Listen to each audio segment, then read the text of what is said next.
जब दिल्ली में गणतंत्र दिवस के भव्य समारोह के लिए बॉर्डर से लेकर चप्पे चप्पे पर पुलिस सुरक्षा पर थी, ठीक उसी समय ईस्ट जिले के गाजीपुर में सूटकेस के अंदर 19 साल की लड़की की लाश पैक करके आग में जलाकर खाक कर दिया गया। वो कौन थी, किसने कत्ल किया, किसने सूटकेस में उस लड़की की लाश को पैक करके आग के हवाले किए, ऐसे कई सुलगते सवाल न सिर्फ दिल्ली पुलिस को परेशान कर रहे थे, बल्कि गाजीपुर के आसपास के लोग भी हैरान थे। अंदेशा तो यही लगाया जा रहा था कि कातिलों ने एक ऐसा समय को चुना जब गाजीपुर थाने से लेकर जिला पुलिस गणतंत्र दिवस के अरेंजमेंट में बिजी थी। ऐसे में हैरतअंगेज वारदात को अंजाम दे दिया गया। हालांकि आपको बड़ी जानकारी दे दे कि इस पूरे मामले पर दिल्ली पुलिस को बड़ी कामयाबी मिली है।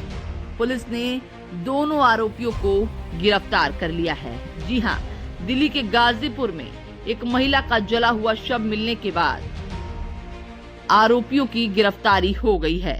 आरोपियों ने पूछताछ में बताया कि उन्होंने पहले महिला की गला दबाकर हत्या कर दी और उसके बाद उसके शव को सूटकेस में रखकर आग लगा दी ताकि कोई उसकी पहचान ना कर सके। हालांकि आरोपी की गाड़ी का नंबर सीसीटीवी में कैद हो गया था। पुलिस कुछ ही घंटों के भीतर उन तक पहुंच गई। जानकारी के मुताबिक पुलिस ने इस पूरे मामले में आरोपी अमित तिवारी और उसके साथी को गिरफ्तार किया है। जांच में पता चला कि 25 जनवरी को आरोपी ने महिला को खोड़ा कॉलोनी के घर में गला दबाकर मार डाला था। इसके बाद आरोपी अपने साथी के साथ मिलकर लाश को ठिकाने लगाने के लिए निकल गया। दोनों ने पहले महिला के शव को एक सूटकेस में डाला और फिर दिल्ली के गाजीपुर ले जाकर सूटकेस को फेंक दिया और उसमें आग लगा दी। इसके बाद आरोपी अपनी कार लेकर मौके से फरार हो गया। पुलिस ने बताया कि आरोपी अमित का दोस्त भी उसके साथ खोड़ा कॉलोनी का ही रहने वाला था। हालांकि ये हत्या किस वजह से की गई, इस पर फिलहाल पुलिस जांच कर रही है। दिल्ली पुलिस को 26 जनवरी की सुबह करीब 4:10 पर यह सूचना मिलती है कि एक सूटकेस पड़ा हुआ है।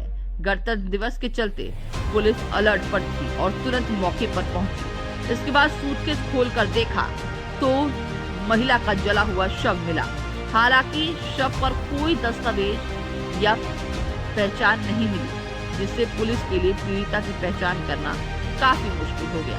इसके बाद पुलिस ने तुरंत आसपास लगे सीसीटीवी फुटेज को तलाशना शुरू कर दिया, जिसमें आरोपी की कार का नंबर ट्रेस हो गया और उसके बाद पुलिस आरोपी की धरपकड़ में लग गई। इसके बाद दोनों आरोपी को गिरफ्तार कर लिया गया। हालांकि अब तक महिला की शिनाख्त नहीं हो पाई है, लेकिन अब देखना ये होगा कि दोनों आरोपियों के खिलाफ पुलिस क्या कुछ कार्रवाई करती है।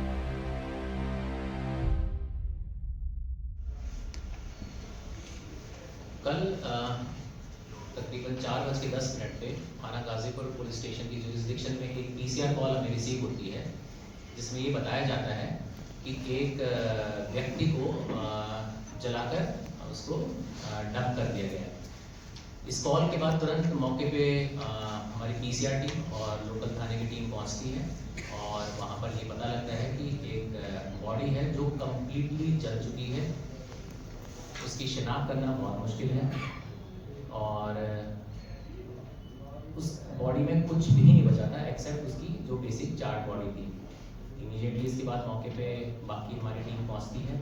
शिनाख्त करने के लिए हम क्राइम टीम और एफएसएल की टीम मौके पे भेजते हैं। वहाँ से हम वाइटल एविडेंसेस और क्लूज जो हैं वो उसको कलेक्ट करते हैं।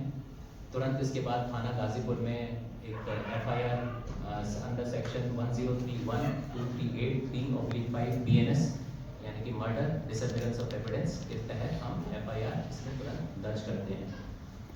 मौके की गंभीरता को देखते हुए जिले की मल्टीपल टीम्स को इमीडिएटली गठित किया जाता है, जिसमें 4 टीमें होती हैं, 3 ऑपरेशंस की, inspector Jitendra, inspector special staff, उनके साथ एक टीम है, इंस्पेक्टर एटीएस पवन यादव, उनके साथ एक टीम आती है और इंस्पेक्टर एएनसी अरुण, उनके साथ एक टीम हम गठित करते हैं। साथ ही साथ लोकल पुलिस स्टेशन गाजीपुर की इंस्पेक्टर निर्मल, उनके तहत हम एक टीम गठित करते हैं। इन दोनों ही टीमों को एसीपी ऑप्स नित्या और एसीपी मधुबिया तिलक साहब लीड करते हैं।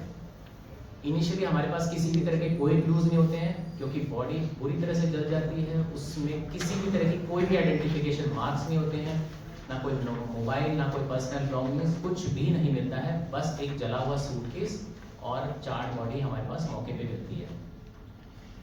इसके बाद हम मल्टीपल टीम्स जो हमारी गठित करते हैं वो ह्यूमन इंटेलिजेंस और टेक्निकल इंटेलिजेंस पे काम करना शुरू करती हैं।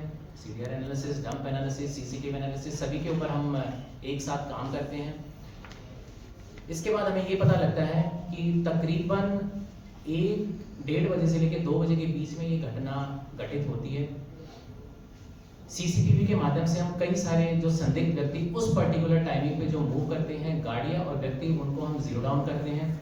इसमें तकरीबन 20 से 25 गाड़ियां हैं जिनको हमने जीरो डाउन किया था, और फाइनली एक गाड़ी जिसका नंबर है Hyundai Verna UP 16ED 0329, इस गाड़ी को हम जीरो डाउन करते हैं। जितनी भी मैंने आपको गाड़ी बताई, हर एक गाड़ी के ऊपर एक पर्टिकुलर टीम्स हम डिप्लॉय करते हैं और उसको एंड टू एंड उसकी एनालिसिस करते हैं कि वो वहाँ पे किस गए, क्यों थी, क्या था, और उसके बाद उनके आगे क्या कार्रवाई थी।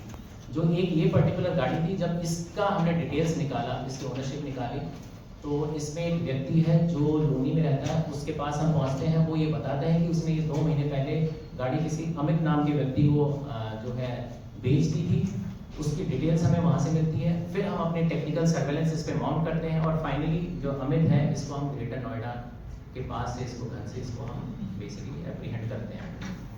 इनिशियली ये कुछ नहीं बताता, लेकिन बाद में जब इसको सस्टेन्ड इंटेरोगेट किया जाता है और साथ ही साथ हमारी जो टेक्निकल हमारे पास एविडेंसेस और साइंटिफिक एविडेंसेस हैं, इसके साथ हम इसको कोलैबोरेट करते हैं, तो ये ब्रेक डाउन होकर ये बताता है कि ये जो हत्या है ये इसी ने की है। इसमें जो विक्टिम डिजीज है उसका नाम है शिल्पा पांडे, इनकी उम्र 22 साल है। ये बेसिकली वैसे यूपी की रहने वाली हैं, इनके फादर गुजरात में काम करते हैं, तो वहाँ पर ये शिफ्ट कर रही थी। जो अक्यूज है, ये इसका नाम है अमित तिवारी, ये 22 साल का है। ये बेसिकली यहीं खोड़ा में ही गाजियाबाद में किराए के घर में रहता है। और इसका एक और साथी है जिसने हत्या में इसकी जो एविडेंसेस हैं उनको डिस्ट्रॉय करने और उसको मैनिपुलेट करने में हेल्प करी, जिसका नाम है अनुज कुमार, ये भी 22 साल का है, यहीं खोड़ा में रहता है। अमित बेसिकली एक कैब ड्राइवर है, इसने यहाँ पे किराए का मकान ले रखा था। और इसका जो साथी है अनुज, ये बेसिकली वेल्डिंग का काम करता है, ये भी इसके साथ 4-5 साल से टच में था। जो घटना इस प्रकार से है, इसके सीक्वेंस ऑफ इवेंट्स मैं आपको पहले बता रहा हूँ। अमित और जो डिसीज्ड है शिल्पा, ये बेसिकली कजन है। जो ये शिल्पा है, ये इससे तकरीबन 1 साल से इसके टच में थी, और अक्टूबर-नवंबर के महीने में ये इसके पास आ गई थी, इसके साथ बेसिकली रह रही थी kind of live in relationship में। और उसके बाद जैसा कि हमें अक्यूज को जब हमने इंटेरोगेट किया, उसने बताया कि ये इससे शादी करना चाहती थी, काफ़ी इसको प्रेशराइज कर रही थी। और जो अक्यूज है अमित, ये इससे बेसिकली ही just wanted to get rid of her. इनका कई बार झगड़ा होता था। 25 तारीख को तकरीबन 8 से 8:30 बजे के बीच में ये जो अक्यूज है अमित, ये काफ़ी ड्रिंक कर रखी होती है इसने, इसका झगड़ा होता है। और झगड़ा इतना बढ़ जाता है कि इन अ फिट ऑफ रेज ये जो शिल्पा है इसको स्ट्रैंगुलेट कर देता है, यहीं खोड़ा अपने रेंटेड अकोमोडेशन में, जो कि गाजियाबाद में है। मारने के बाद इसके पास एक सूटकेस होता है। इसका प्लान था कि ये 12-14 फरवरी के आसपास ये अपने घर, जो कि ये प्रयागराज यूपी में रहता है, वहाँ जाना चाह रहा था। उस सूटकेस पे इसको स्ट्रैंगुलेट करने के बाद इस बॉडी को पैक कर देता है। उसके बाद ये अपने दोस्त अनुज को कॉल करता है, और दोनों ये प्लान करते हैं कि इस बॉडी को किस तरह से हम जो है डिस्पोज कर सके, ताकि किसी भी तरह का हमारे पास एविडेंस या सबूत ना मिले। इनकी प्लानिंग यही थी कि बेसिकली कहीं वेस्टर्न यूपी में बाहर नदी नाले में इस बॉडी को डंप करना चाह रहे थे।